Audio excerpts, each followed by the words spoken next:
E aí, eu quero agora falar de algo com muito cuidado, mas eu vou falar porque eu não posso me omitir diante dessa situação. Quando nós começamos esse processo de busca, de oração e de jejum, eu falei que o nosso desejo de purificação veio de um testemunho de arrebatamento que nós ouvimos e eu pus na igreja de uma irmã, se eu não estou enganada, da Venezuela, a irmã Adelaide de Carrillo, que estava em espanhol, mas que hoje já tem ele no YouTube traduzido. Teve um outro testemunho, outros na verdade, que nós ouvimos e que toda a igreja ouviu. Vários outros. Porém, como eu falei, que todo testemunho que chegava ao meu conhecimento eu ouvia, eu perguntava ao Senhor se aquilo era verdadeiro ou não. Muitos eu cheguei a tirar a palavra, eu perguntava ao Senhor se eu devia ou não transmitir para a igreja. E eu tinha muito cuidado, porque eu sei que a internet é um campo que tem algumas mentiras. Mas teve um testemunho que chegou ao meu conhecimento e eu orei ao Senhor. E pelo fato de ter orado e de o Senhor ter me confirmado, eu expus, eu coloquei esse testemunho para toda a igreja ver. Os testemunhos eles são intitulados na internet como as experiências de Kenzo Atsushi e de Robert Atsushi. Por que eu falei para vocês que vou falar disso com muito cuidado? Porque eu estou falando agora das batalhas espirituais. Vou falar com cuidado porque eu vi todos e passei todos para a igreja. E eu me lembro que quando nós ouvimos, ainda não era, a gente não tinha ainda, o canal da Igreja Deus ainda não tinha dado a ordem para a gente entrar no canal. E ouvi todos, e quando o Senhor deu a ordem para a gente fazer um canal, o Senhor deu regras também para esse canal, o Senhor disse para colocarmos os nossos dados, o endereço, e o Senhor dizia que estava mandando fazer dessa forma para que muitos não tentassem colocar em descrédito, para que Satanás não tentasse colocar em descrédito os testemunhos, como Satanás havia feito, havia tentado fazer com os testemunhos dos seus servos, de outros servos seus. E aí o Senhor falou isso, tudo bem, fizemos. E depois de um tempo, eu ouvi alguns comentários de que os testemunhos de Kenzo e Robert não eram verdadeiros porque eles não existiram. E eu fiquei, Senhor, mas antes de eu expor esse testemunho para a igreja ouvir, primeiro o Senhor fez um trabalho na minha vida. E eu orei ao Senhor e perguntei, como que agora eles não existem se eu perguntei ao Senhor? E aí eu passei em torno de 6 meses orando a respeito dessa situação. Por quê? Porque hoje, meus irmãos, muitas das batalhas que acontecem na nossa igreja, eu comparo, não são iguais 100%, mas muitas são muito parecidas a algumas batalhas que tinha descritas nos testemunhos do Kenzo e do Robert Atsushi. E aí eu passei 6 meses orando ao Senhor. E quando eu passei 6 meses ao Senhor, numa experiência de arrebatamento, prestem atenção que eu não estou falando de um sonho. Eu sei que Deus revela as coisas em sonhos, sim, não tenho dúvida disso. Mas eu estou falando de um arrebatamento que o Senhor falou. Minha serva, os testemunhos são verdadeiros. Eu estou usando a mesma frase que o Senhor falou. Abre aspas. Minha serva, os testemunhos são verdadeiros. Por que eu estou dizendo isso? Porque eu não posso afirmar para você e nem posso assegurar que o nome desses dois personagens na vida real foi de fato Kenzo e foi de fato Robert. Eu não posso afirmar onde eles viveram ou não viveram. Mas o que eu posso afirmar é o que Deus falou, que os testemunhos são verdadeiros. Agora, se por acaso quem postou a intenção de ganhar dinheiro ou não, ou chegou a modificar os nomes das cidades e das pessoas, eu não posso dizer, não posso afirmar. Isso eu não sei. Mas o que o Senhor disse em um arrebatamento foi para a irmã Thalia, quando eu perguntava ao Senhor, foi: minha serva, os testemunhos são verdadeiros.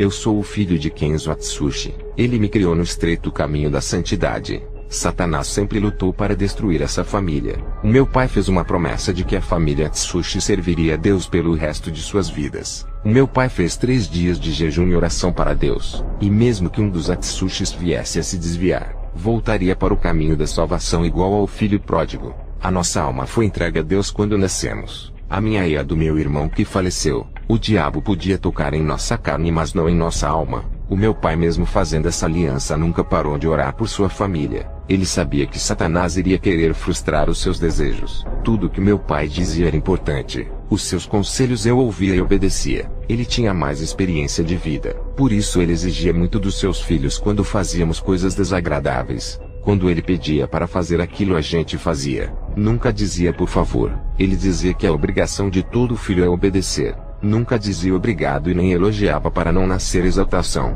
Quando eu e meu irmão gritávamos o seu nome, ele não interrompia o que estava fazendo. Não olhava para nós. Ele dizia: pode falar, estou ouvindo. E continuava fazendo o seu trabalho. Quando eu ficava irritado com a sua demora de me atender, eu questionava dizendo: por que está demorando? Ele não respondia e continuava fazendo o seu trabalho em casa até que eu cansava de gritar. Depois que parei de chamar, algumas horas se passaram e eu já havia esquecido. Ele se aproximou de mim e disse: filho, aprenda a esperar, tenha paciência. Eu não sou seu escravo, sou o seu pai. Se não tem respeito com o seu pai, nunca terá respeito para com Deus. O meu pai pediu para eu ajudar ele a pintar a casa, e me ensinou deixando eu pintar a casa do cachorro. Quando eu terminei de pintar, ele disse: bom trabalho, reconheço o seu talento. Mas ele criticou a parte da lateral que eu esqueci de pintar. Ele disse: nunca faça nada pela metade. Quando estiver no caminho, nunca vá até a metade. Se esforce para chegar ao seu final.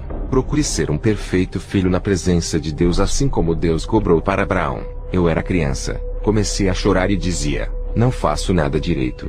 Ele disse: é assim que Deus se agrada, da humilhação daqueles que choram de joelhos no chão. O homem que diz eu faço isso, ele precisa aprender. O homem tem que reconhecer que sem Deus não é nada, e que precisa dele para o ajudar. Meu filho, eu tenho certeza que vai melhorar a sua pintura. Um dia eu tirei nota 4 na escola. Cheguei com muita raiva em casa. Comecei a socar as portas e as paredes. O meu pai tranquilo disse: por que fazer isso? Vai acabar com as portas e as paredes. Elas não têm culpa das suas notas. Se existe alguém culpado, foi você que não estudou. Tudo aquilo fazia sentido para eu levar para o resto de minha vida. Assumir os nossos pecados e responsabilidades diante de Deus. E não culpar as pessoas pelos seus fracassos. Passei a estudar muito. E tirei a nota 8. Cheguei alegre em casa. O meu pai disse: consegui um bom resultado. Poderia ser melhor. Tirou 8 por causa de algumas questões erradas. Estude essas questões e veja onde errou, para que na próxima vez não cometa mais os mesmos erros. Aprenda a ser forte nas falhas. Isso é progresso. O meu pai foi maravilhoso. Estava me ensinando a palavra através de coisas simples da vida. Ele elogiava os grandes profetas da Bíblia. Me incentivava a como ser igual a eles. O meu coração ardia para ser igual a esses homens. Eu sabia que o meu pai elogiava muitos profetas da Bíblia. Eu queria ser igual a esses homens para receber elogios do meu pai. Hoje compreendo que assim como uma criança de 7 anos se esforçava para agradar o pai e desejava ser igual aos profetas para chamar a sua atenção, isso me ensinou a chamar a atenção de Deus fazendo tudo o que Jesus e os seus apóstolos fizeram. O meu pai deixou a sua herança espiritual que hoje passou para o seu filho. Ele deixou o seu legado de fidelidade para a igreja. Ele morreu dia 2 de junho de 2016. Alguns meses depois da sua 9ª experiência, já tinha perdido o meu irmão naquela tragédia acidental do caminhão que destruiu a nossa casa. Depois a minha mãe Akemia morreu, e por último meu pai. Segundo o médico, falência de múltiplos órgãos. E meu pai morreu dormindo. Simplesmente dormiu e não acordou mais. Não sentiu dores na hora de partir. Ele me preparou para o dia da sua morte. Eu não me conformava. Orava para Deus não deixar ele morrer. As minhas orações foram em vão. Não estavam de acordo com a vontade de Deus. O nosso problema é não aceitar quando Deus diz não, e que a sua vontade venha prevalecer em cima da nossa. O meu pai Kenzo me doutrinou nessa palavra que diz: não vou fazer a sua vontade. Deixe de ser egoísta. Aprenda a aceitar o que eu quero. Eu sei o que é bom para você. Satanás lutou contra essa família. Quando fiquei jovem, comecei a andar com pessoas depravadas. O meu pai no começo me aconselhou a não andar com essas pessoas. Ele nunca me obrigou, e deixou fazer a minha escolha que me fez sofrer. Satanás me possuiu me fazendo virar um homossexual. Eu e minha mãe abandonamos o meu pai. Satanás queria ferir o meu pai e causar muita dor, porque o seu ministério crescia muito, e ficava a cada dia sobrenatural. A sua mortificação carnal vivificou o seu espírito, fazendo com que ele se aproximasse da presença de Deus. O meu pai ficou amigo de Jesus, ele o viu e o abraçou. Conversou com Jesus pessoalmente. O meu pai nunca deixou de orar pela sua família, mesmo com tanta dor e sofrimento. Satanás tinha ferido a sua carne e a sua alma, mas o seu espírito estava forte e venceu essa guerra travada contra o rei do inferno. Ele foi aprovado por Deus e cresceu na graça de tal maneira que os sinais do Espírito Santo o acompanhou. Cada prova que venceu, ele avançava no mundo espiritual, e isso incomodava os demônios. Eu voltei para a igreja do meu pai. Já havia voltado com a minha mãe para casa. Eu me reconciliei com Jesus. O meu propósito era de ser igual ao meu pai, homem usado por Deus. Uma criança de 12 anos chamado Adam cresceu no ministério do meu pai, vendo meu pai operando muitos milagres. Essa criança observava o procedimento do meu pai, e passou a imitá-lo. Essa criança orava bastante para ser usada como meu pai. Hoje ele tem 23 anos. É um jovem muito usado por Deus. O meu pai morreu e deixou suas cópias. Não são muitas, mas o suficiente para causarem prejuízos para Satanás. Eu vi em uma visão o nome dos irmãos Robinson, Barney, Justin e das irmãs Audrey e Carly.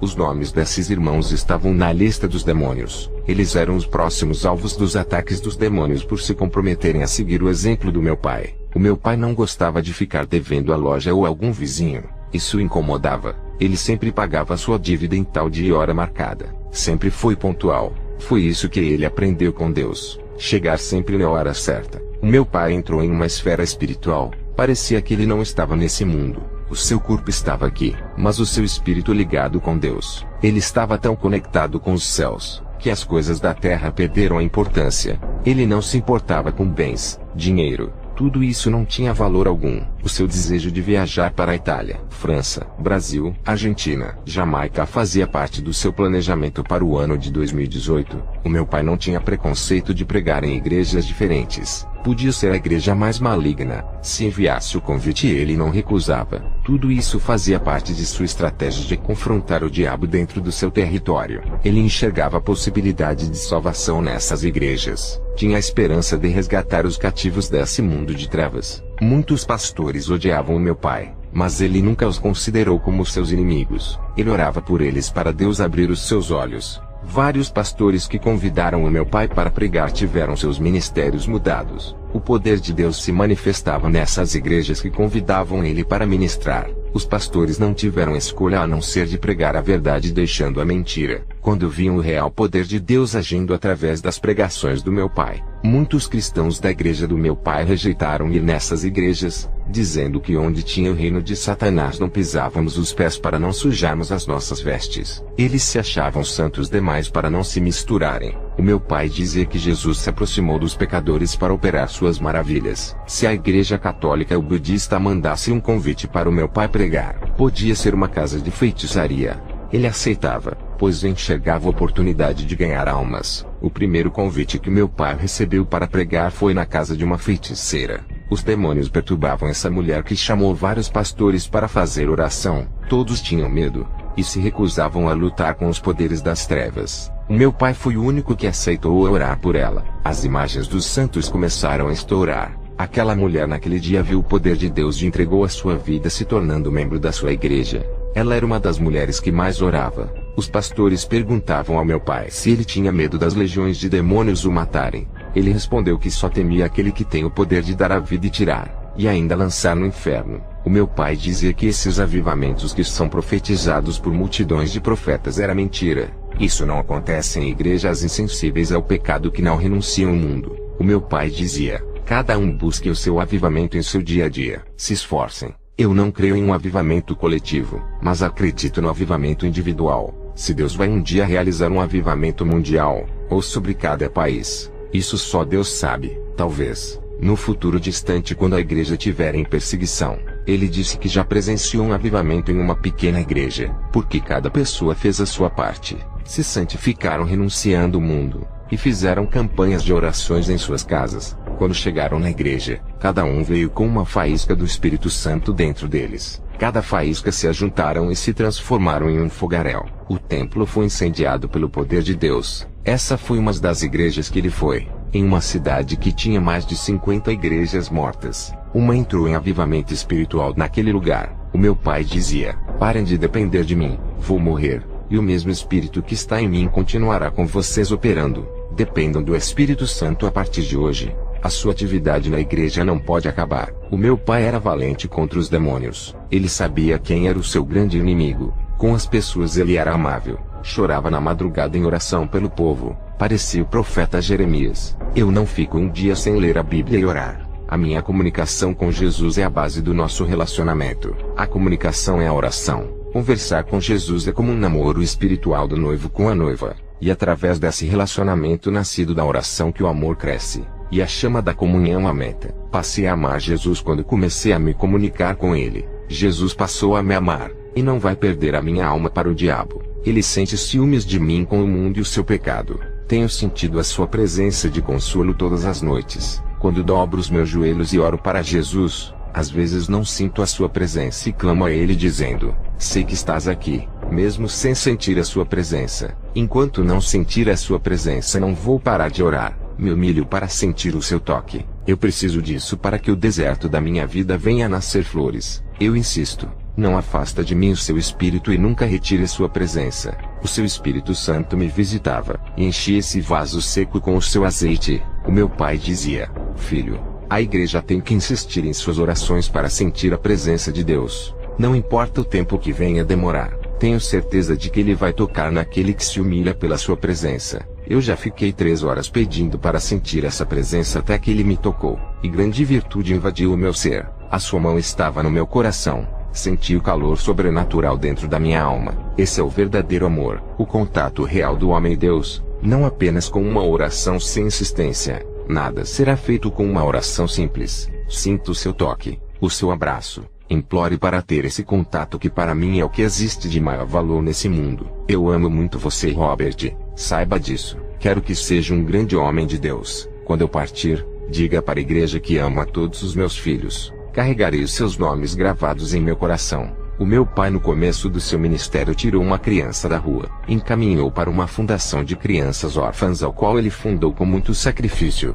Essa criança o chamava de pai, e sofreu muito com a sua morte. O meu pai morreu pedindo para a igreja não parar de pregar a verdade. Essa foi a sua maior preocupação antes de morrer. O meu pai, quando ficou idoso, chegou a ter ajuda dos anjos por causa da sua idade, o que não acontecia no seu ministério quando ainda era jovem. O meu pai era tímido, e se assentava nos últimos bancos da igreja. Não fazia igual aos que tinham cargos importantes que se assentavam nas primeiras cadeiras. A palavra de Deus diz que os últimos serão os primeiros. Ele não tinha oportunidade, e ninguém olhava para ele. Não tinha reconhecimento como homem de Deus, apesar de viver uma vida santa. Para a igreja, era apenas um membro insignificante. Meu pai, depois que renunciou ao mundo, ficou 4 anos orando diariamente sem parar, e recebeu grande autoridade no mundo espiritual.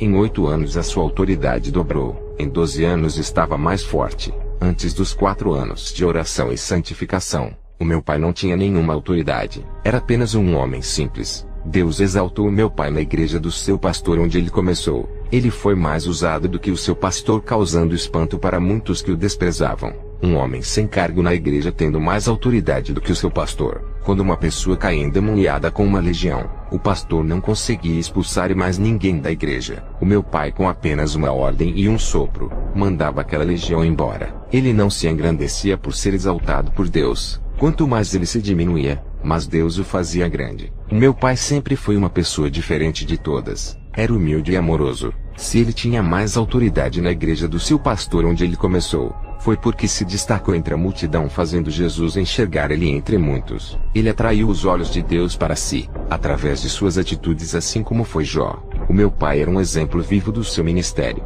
Ele viajava para vários países e nunca precisou de intérprete. O Espírito Santo tomava sua boca e falava o idioma daquele país aonde ele estava fazendo a missão. Eu me reconciliei com Jesus e tinha acabado de voltar para a igreja do meu pai. Pedia dons para Deus e não recebia nada. Para eu conseguir chegar a ser usado por Deus não foi fácil. Eu tinha muitos demônios. Filho de um homem de Deus que trabalhava com libertação, eu estava com legião de demônios. O meu pai não ficava na igreja para resolver o meu problema. Ele viajava muito fazendo a missão de Deus. Eu tinha que me libertar desses demônios lutando sozinho. Orava e jejuava. Em um sonho, eu me via parado igual a uma estátua, e Jesus enfiava a sua mão no meio do meu peito e puxava os demônios para fora de meu corpo, e dava a ordem para eles não voltarem. Eu via Jesus puxando uns 50 demônios dentro de mim. Ele arrancava de dentro do meu interior.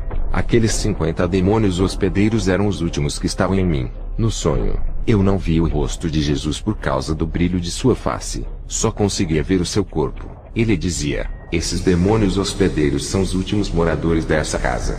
Para quem chegou na igreja com uma legião e agora só tinha 50 que Jesus expulsou, já era uma vitória. Enquanto esses demônios estavam dentro do meu corpo fazendo um banquete e bagunçando a casa, eu vivia perturbado, tinha pesadelos, insônia, vontade de me matar. Os desejos de ser homossexual de novo era forte, por isso que eu demorei a casar, e ainda tive que esperar Deus preparar uma mulher segundo o seu coração. No sonho, um desses 50 demônios estavam com cadeiras parecendo poltronas. Eles estavam sentados em várias partes no interior do meu corpo. Um tinha o seu trono dentro da minha cabeça, o outro estava sentado dentro do meu coração. Outros estavam nos joelhos, canelas, coxas, braços, mãos, costas, barriga, na parte genital que fazia eu não sentir desejos por mulheres. Eu peço perdão aos irmãos por falar dessa maneira. Foi o modo mais decente que tive que explicar. Quem é espiritual vai entender. Tinha demônios até no interior. Esses tronos estavam dentro da minha alma.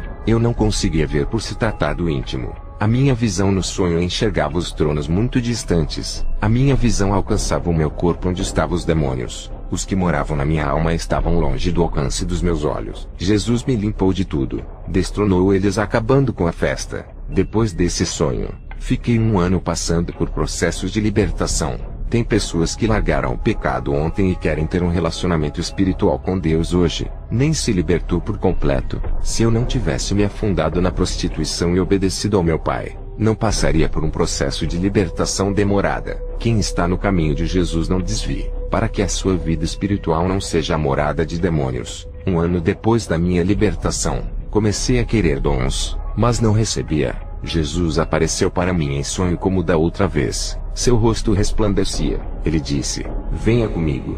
Eu o acompanhei até chegar na porta de uma fornalha de fogo. Ele disse: atravesse essa fornalha até o final e seja purificado. Eu disse: não quero, tenho medo de morrer. Ele disse: qual é a sua escolha? Ser purificado pelo fogo para a sua salvação ou ser purificado pelo fogo do inferno para a sua condenação? Lá, o fogo queimará os seus pecados eternamente, e nunca terá redenção. Eu entrei naquela fornalha, senti um calor queimando a minha carne. Vermes do pecado que estavam dentro de mim caíram no chão. Nenhum fio de cabelo do meu corpo foi danificado, e tive a sensação das dores da queimadura. Depois, cheguei no final daquela fornalha sem sentir dores. Jesus disse: aquela dor que sentiste era por causa dos vermes do pecado. O fogo não lhe atingiu, mas o mal que estava em você. Enquanto o pecado estava ligado com a sua vida espiritual, a sua alma sentiu as dores da destruição do pecado. Agora que o mal não está ligado com a sua alma, a fornalha não lhe causará dor. Comecei a entender o porquê as pessoas sofrem com o fogo do inferno. O fogo do inferno atinge diretamente os pecados das pessoas. Pecados que as pessoas carregam com elas quando morrem. Como as suas almas estão ligadas com o pecado, sentem dores profundas. O fogo do inferno se alimenta do pecado que está enraizado na alma. É como o fogo que se alimenta de combustível que nunca se apaga. Aqueles que estão livres do combustível do inferno que é o pecado nunca serão atingidos por essas chamas. Depois que eu tive esse sonho, eu passei a entender o que estava acontecendo comigo. Dias depois Jesus apareceu no meu sonho. Eu estava com um vestido branco com manchas negras espalhadas por ele. Jesus pegou um frasco que tinha azeite e começou a passar nas minhas vestes. Aquelas manchas negras não apagavam. Elas estavam clareando, ficando com os tons das manchas mais claras. De preto ficou marrom, depois ficou bege. E Jesus continuou jogando aquele óleo, e as minhas vestes ficaram de bege para branca. Aquele óleo tem o efeito de um cloro. Jesus disse: agora que as suas vestes estão limpas, cuidado para não sujar. A minha noiva que irei buscar tem que estar com os seus vestidos brancos. Apesar da minha libertação, Eu ainda tinha mágoas do passado e pecados ocultos que não havia confessado. Fiz jejuns, me humilhei orando para esquecer desses pecados. Tive que liberar perdão a todos aqueles que me feriram quando eu estava na prostituição. Essa era a última purificação que passei. Fiquei por um ano passando pelo processo de purificação e comecei a orar mais um ano. Jesus começou a derramar os seus dons. Ao todo foram 3 anos de oração sem parar. Não desisti de querer me aproximar de Deus. Recebi os dons que tanto queria. Enquanto meu pai viajava, eu ajudava o vice-presidente dele na igreja. Depois da morte do meu pai, fiz o seu enterro. Voltei para casa e comecei a orar. Fiquei 3 dias orando sem parar. Desde o dia do falecimento do meu pai até o dia 4 de fevereiro de 2016, quando fui arrebatado. Enquanto a minha esposa estava dormindo, uma voz me disse: "Hoje irei arrebatar." Poucos segundos depois o meu espírito estava de pé na sala. O chão se abriu, e eu comecei a descer para baixo. Ao chegar perto do piso, aquele chão soprava fogo nos meus pés, fazendo-os ficar em chamas, e saíam fumaça dos meus pés. Eu não sentia nada. Me lembrei das palavras de Jesus: as chamas não podem consumir quem está livre do pecado. Eu apenas suava naquele lugar por ser muito quente. Sentia cheiro de carne queimada e barulho de óleo de frigideira borbulhando. Comecei a caminhar ali dentro. A graça de Deus me cobria, e os demônios passavam e não me viam. Estranhei aquele movimento de demônios e resolvi segui-los. Eu vi demônios de vários tipos. Demônios de asas, sem asas, com 2 cabeças, de 1 metro, de 3 metros. Demônios em forma de crocodilos, tigres, cachorros, aves. Outros tinham escamas de peixes. Uma variedade deles que corriam em direção a um lugar. Eu segui atrás deles, onde se ajuntaram em uma reunião. Um ser tenebroso estava sentado no meio deles e dizia: "Vamos comemorar." Eu vi cerveja, vodka, tequila, vinho e todas as bebidas alcoólicas. As carnes que estavam na mesa eram das almas. Haviam pés, braços, pernas, olhos e pedaços de pessoas. Eles festejavam com muita alegria e o inferno estava comemorando 3 dias de festa sem parar. Satanás, que comandava a festa, disse: "Não me alegro quando perco almas para o céu. Eu odeio quando alguém morre na justiça. Mas hoje é diferente. Estamos comemorando a morte de um justo que morreu e está no reino dos céus. Tentamos ganhar essa alma. Fizemos várias reuniões para neutralizá-lo. Perdemos essa alma, mas vamos ganhar milhões de almas. Sem esse homem em nosso caminho, tudo vai ficar mais fácil. Hoje estamos comemorando o 3º dia da morte de Kenzo Atsushi, o nosso inimigo que tanto incomodava. Vai ser inaugurado o nosso projeto de destruição na sua igreja, que permaneceram fiéis à verdade. Os dias deste ministério estão contados." Escutei tudo o que foi falado naquela reunião infernal. Meu coração entristeceu ao ouvir aquelas palavras. Meu pai ficou anos para construir uma igreja séria. Agora todo o seu projeto estava correndo riscos de ser destruído. Um demônio se apresentou a Satã e disse: "Nunca gostei de possuir animais, somente corpos humanos. Adoro o fogo estranho dentro das igrejas. Onde não há santidade, estou ali. Tenho o prazer de fazer parte dos falsos pentecostes. Estou em todas as confusões. Sou atraído onde há contendas. E os grupos formados nas igrejas para falar mal do seu irmão, ali estou. Tenho fabricado muitas cópias nossas dentro das igrejas. Como sou eficiente." Satã disse: "Ótimo serviço. Quem é o próximo?" Outro demônio se levantou e disse: "Estou com uma legião que estão habitando em vários crentes. Estamos depositando pequenas chamas dentro deles para enganarem. Pensam ser o Espírito Santo. Muitos já estão doentes espiritualmente, abrindo espaço para a gente trabalhar em suas vidas. Estamos entrando em várias áreas de suas vidas pessoais através da possessão, causando suas mortes espirituais. Nunca mais sentiram a presença do seu Deus. Ficaram insensíveis contra o pecado. Não sentem mais arrependimento de suas más ações. Seus corações não se quebrantarão para chorar na presença de Deus. Manteremos seus corações duros como pedras enquanto estivermos morando neles. Através da mentira e falsa doutrina de demônios estamos possuindo as pessoas. Qualquer que abrir os seus corações para o nosso ensinamento, entramos dentro de seus corações juntos com a palavra que é recebida. Eles recebem a semente contaminada que é plantada em seus corações. Quem recebe a nossa palavra também recebe o dono dela. A cada dia estão ficando doentes. Quanto mais eles se alimentam das nossas heresias, mais perderão a sua verdadeira vida. Estamos fazendo morada dentro deles e sugando um pouco da unção que lhe restam, causando perturbações na alma. Esses não sentem mais prazer de orar e nem de estar na casa do seu Deus adorando o seu nome. Preferem ficar em suas residências. Estamos causando problemas mentais neles. Os demônios polegares estão morando dentro de suas mentes, causando depressão, deixando loucos para cometerem suicídios. Um cristão no meio deles está prevenido, tem lavado as suas vestiduras todos os dias no sangue do Cordeiro. Ele tem renunciado a cada dia, santificando a sua vida espiritual que resplandece por causa da sua purificação. Ele não está ouvindo nosso ensinamento. Como vamos convencer que acredite em nossa falsa doutrina? Ele tem combatido nossas heresias no seio da igreja, e muitos que estavam doentes espiritualmente por causa da nossa teologia, foram curados espiritualmente servindo como discípulos de Jesus. Suas almas foram restauradas através da verdade que gera vida. Esse cristão é um problema para nós. Não fica um dia sem orar. Sempre lê a palavra e se santifica. Ele não está bebendo de nossas fontes doutrinárias imundas que está corrompendo os altares. Os que beberam já foram possuídos, e nossos demônios habitam neles. Um pastor estava com 90 demônios morando dentro dele. Em um ano trouxemos 200 demônios para habitarem nele. Ele está fraco. Não consegue conduzir o rebanho. Ficou materialista. Esse já estamos controlando toda a sua vida. Ele era santo, mas o seu contato com os falsos profetas fizeram ele ser influenciado com seus falsos ensinamentos, contaminando a sua vida espiritual, abrindo fendas para entrarmos na sua vida. Agora os demônios habitam nele por todas as partes do seu corpo, se alimentando da sua alma e de suas emoções. Nas igrejas onde não há verdade do seu Deus, eles perecem. Muitos já estão infestados de demônios. Seus pastores não têm autoridade para libertarem as suas ovelhas porque também estão possuídos e precisam ser libertos. Satã disse: Parabéns pela vitória. Oferecerei recompensas para quem derrubar os santos que estão de pé. Se falharem, vocês pagarão um alto preço quando chegarem no inferno. Terminei de ouvir aquelas conversas e queria sair do inferno. Comecei a caminhar por alguns minutos. A cobertura que não permitia os demônios me verem desapareceu. Um demônio me viu. Comecei a correr. Ele corria atrás de mim. Cheguei a um lugar sem saída. O demônio olhou para mim e disse: Estás preso aqui. Eu apontei o dedo para ele e disse: Eu lhe repreendo em nome de Jesus. O demônio deu gargalhada e disse: Não tem autoridade aqui em nosso mundo. Só quem tem é Satã. Eu continuei a repreender dizendo: Para trás, demônio. Ele olhou para mim e disse: Estás em nosso mundo. Não pode nos derrotar aqui. O seu Deus não está aqui. Lá na terra você consegue nos queimar.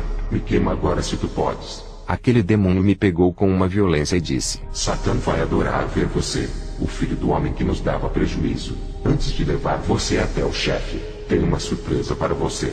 O demônio me levou em um lugar onde estava a minha mãe, a Camia. Eu chorei ao ver ela acorrentada e me pedindo socorro. Enquanto aquele demônio dava gargalhadas, um fogo atingiu. A chama ardia em seu corpo. Ele corria e gritava. O anjo apareceu para mim, olhou para minha mãe pegando fogo e disse: Chega de enganação. Aquela mulher que era minha mãe se transformou em um demônio. O anjo apontou a sua espada e aquele demônio correu. O anjo disse: Esse demônio é o da transfiguração. Ele pode assumir várias aparências como de pessoas, anjos e animais. Existe uma classe específica desses demônios atuando na terra para enganar. Lembra da feiticeira de Endor, a qual Saul consultou? Essa mulher foi enganada por um desses demônios da transfiguração que assumiu a aparência do profeta Samuel. O anjo me pegou pelas mãos e subimos em alta velocidade. Atravessamos o universo e chegamos ao céu. Contemplei o lindo paraíso, a morada dos santos que foi preparada. Multidões de pessoas de várias gerações estão reunidas naquele reino. Eu estava do outro lado do rio que tinha águas que brilham como cristais. Enxerguei uma multidão louvando de branco do outro lado. O meu pai Kenzo estava de branco no meio dos salvos. Ao ver ele com vestes celestiais e resplandecente, eu queria atravessar o rio e abraçá-lo. O anjo não permitiu e disse: Se atravessar o rio nunca poderá retornar à terra. Essa é a travessia sem volta, somente para os que são salvos. Eu posso levar você por outros lugares do céu sem precisar atravessar o rio. Eu disse para o anjo: Existe outra maneira de chegar até o outro lado para ver o meu pai? O anjo disse: Existe, mas não foi autorizado esse encontro. É apenas para ver ele daqui. Olhei para o meu pai. Estava jovem de novo com aparência de 20 anos de idade. A minha conexão espiritual reconhecia ele. Eu não sei explicar como isso acontecia. É como se eu soubesse que aquele jovem que era mais novo do que eu era realmente o meu pai. O anjo disse: Está na hora de voltar. Quando eu percebi, estava em casa. A minha esposa estava dormindo. O sangue Atsushi é de salvação. Da árvore genealógica do meu pai para frente vai ser um povo diferente.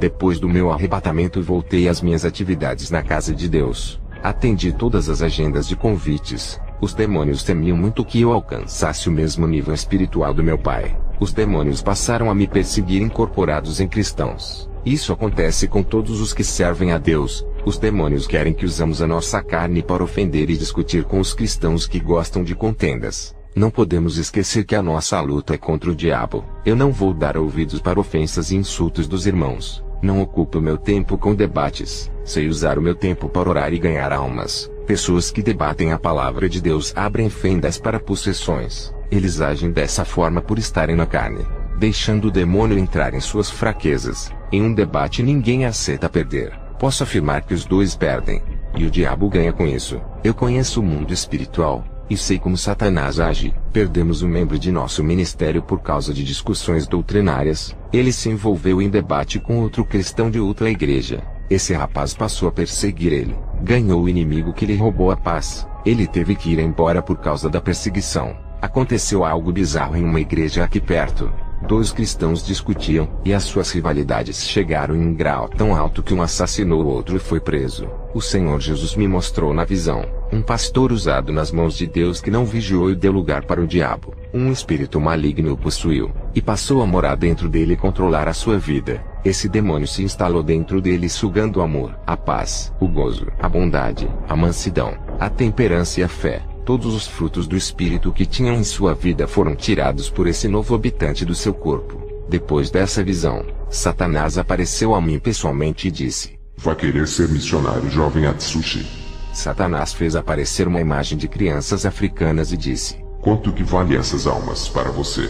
Está disposto a arriscar a sua vida miserável por eles, ter o sangue derramado e a cabeça decepada do seu corpo? Olha para eles, são pobres, sem tetos, sujos, imundos e não valem a sua morte. Eles nunca agradecerão por mais que faça alguma coisa por eles. Vai querer abrir uma nova igreja. O povo rejeitará a sua doutrina. Será perseguido e humilhado por suas ovelhas. Não aceitarão as suas palavras. Mesmo que fale a verdade para o bem de cada membro, não vão parabenizar você. Sabe por quê? São ingratos, julgadores, atiram pedras, sem amor e afeto, desunidos, que não sabem o dever de um verdadeiro cristão. Até eu que sou um anjo caído entendo mais a palavra do que eles. Sem o dever do verdadeiro cristão, essas igrejas da atualidade não sabem ser cristãos de verdade. Eu disse: Satanás, você menospreza o povo de Deus por não ter amor. O seu coração é pura treva, sem compaixão nenhuma. Para você, esse povo pobre não passam de lixos da sociedade, mas Jesus derramou seu sangue precioso por eles, sangue de realeza, puro e divino, mostrando o grande valor de cada vida na terra. Se para Jesus eles são valiosos, para mim também eles valem tudo isso. Quem sou eu para menosprezar esse povo, se Jesus morreu por eles? Porque eu não posso ter o meu sangue derramado também. A igreja que meu pai deixou foi atacada por várias igrejas que diziam que nós éramos extremistas e seita. Esses ministérios para crescerem tinham que destruir os outros. Vivem em concorrência disputadas pelas almas por causa das ofertas. Isso não leva à vitória. Não há benefício para Deus. Eles tentavam destruir o nosso ministério que o meu pai fundou e não conseguiram. A porta do inferno nunca prevalecerá contra essa obra. Trabalho com libertação. Uma mulher entrou cheia de demônios. Estava doente. Tomava remédios para várias enfermidades e nada acontecia. Ela foi em várias igrejas. Os demônios se manifestaram e não saíram de seu corpo. Ela continuava doente. Quando ela visitou o nosso ministério, os demônios foram obrigados a saírem. Não expulsamos os demônios. Ela apenas se converteu e foi curada das enfermidades. O Espírito Santo me trouxe uma revelação dizendo: expulsei os demônios da enfermidade fazendo-os carregarem as suas doenças junto com eles. Aquela mulher estava livre dos demônios. Nunca mais teve sintomas e se libertou daqueles remédios. Outra mulher que chegou na igreja com câncer de mama. Fiz uma oração e o Espírito Santo me disse que tinha um demônio dentro do seio daquela mulher. O demônio tinha o tamanho de uma cereja e estava alojado ali dentro. Eu expulsei, e aquele câncer desapareceu. Pessoas que congregaram em nosso ministério foram abençoadas. Não estou dizendo que nomes de denominações salvam. É que no nosso ministério as pessoas têm uma cobertura espiritual. Homens vivem de joelhos intercedendo pelas pessoas dessa igreja. Mulheres jejuam por essa obra. Aqui ensinamos a viverem o verdadeiro evangelho original, não cópias piratas desse evangelho. Um homem de uma igreja morna reclamava de não sentir a presença de Deus. Pediu para fazer a missão com o meu pai quando ainda vivia. Ele foi ensinado e preparado para a missão. Esse homem aprendeu o que são os valores espirituais. Ele retornou para o seu ministério e fez a diferença.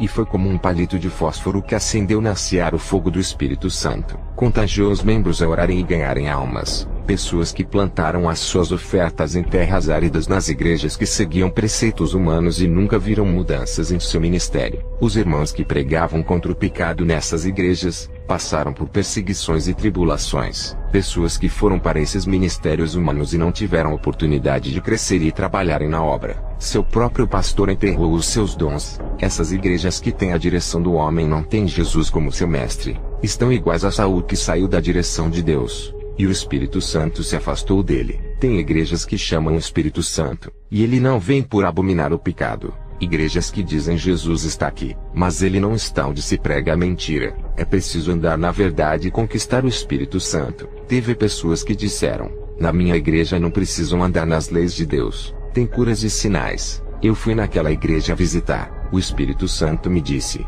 esses povos se admiram porque têm milagres. Isso não é evidência do verdadeiro evangelho.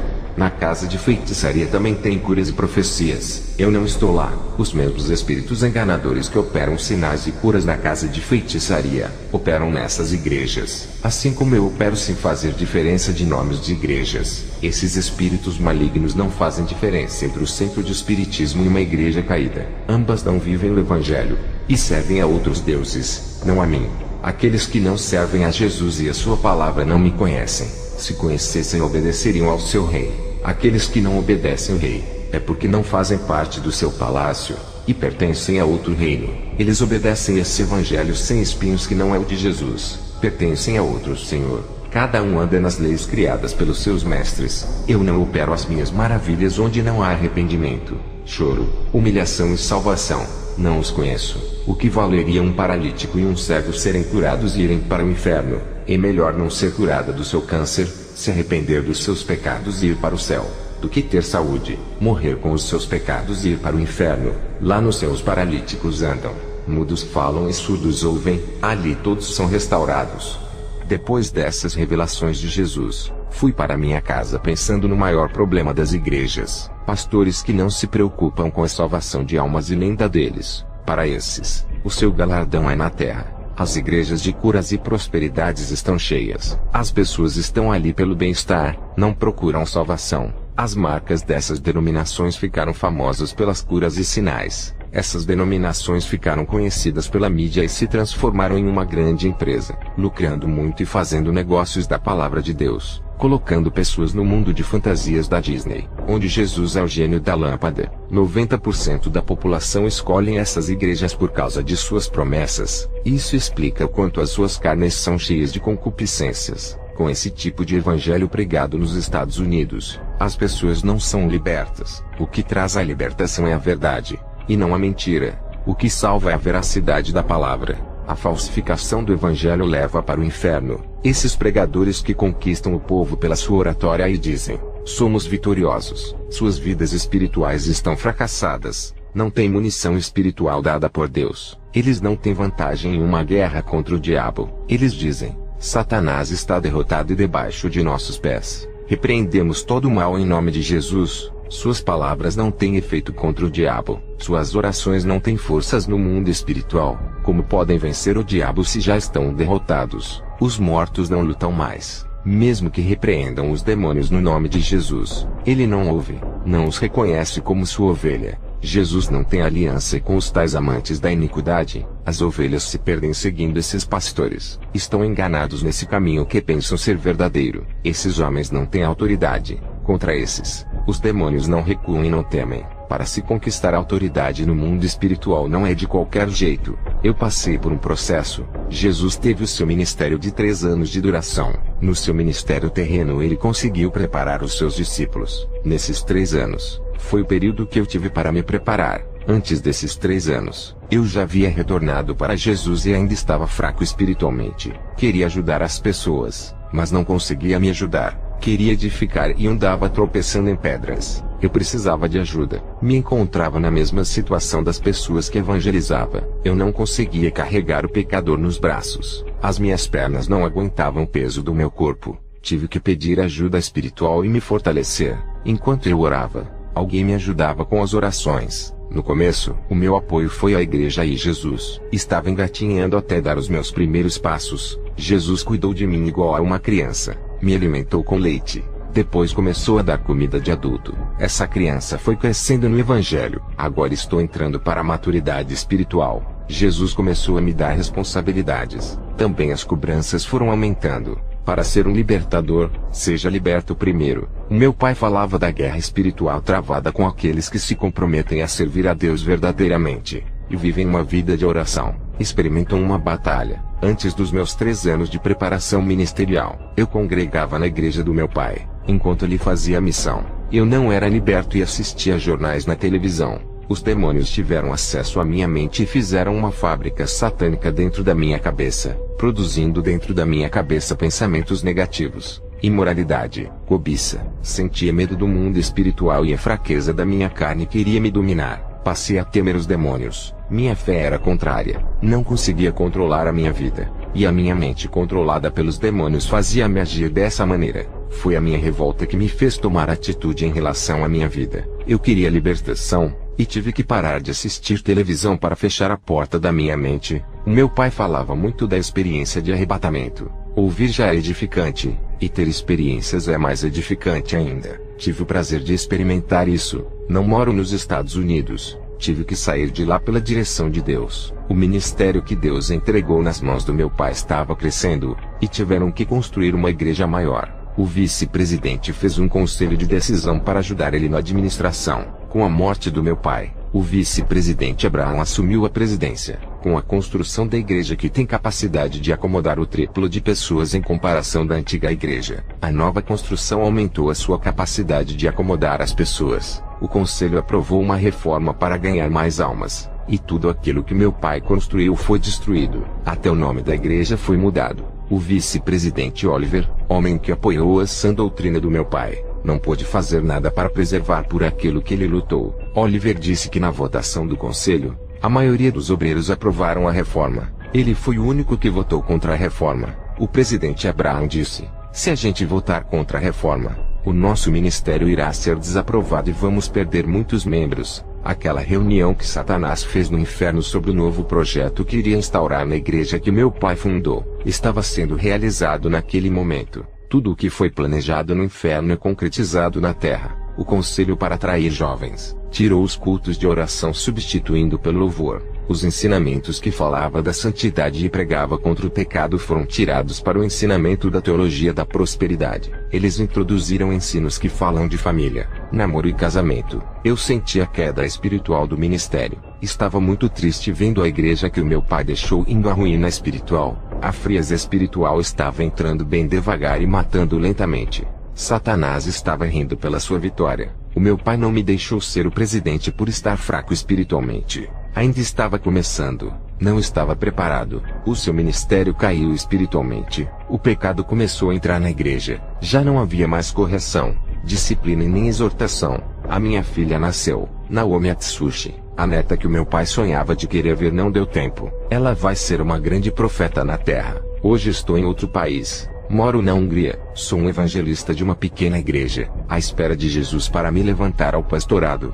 Entregue a sua vida a Jesus. Você que ainda não se converteu, não sabe o que é servir a esse Deus de maravilhas. Você que se desviou por algum motivo, assim como eu fiz no passado, volte. Jesus é maravilhoso. Faço uma oração por você que deseja se reconciliar nesse momento. Senhor Jesus Cristo, apresento a Ti essas pessoas que estão vazias. Elas estão sem azeite, desprovidas da Sua presença. Restaura esses vasos, e faça um vaso santificado, útil e preparado para a boa obra. Faça que sejam vasos de ouro para que fiquem na Sua presença, deixando-os valiosos. O Senhor tira a pedra e a sujeira que estão dentro dos corações, limpando eles para derramar o seu azeite espiritual. Esses vasos serão cheios da Sua unção, não serão mais secos e vazios da Sua presença. Eles se encherão e transbordarão de azeite. Faça-lhes um vaso de honra para Ti, não um vaso de desonra da sua casa. Assim seja. Amém.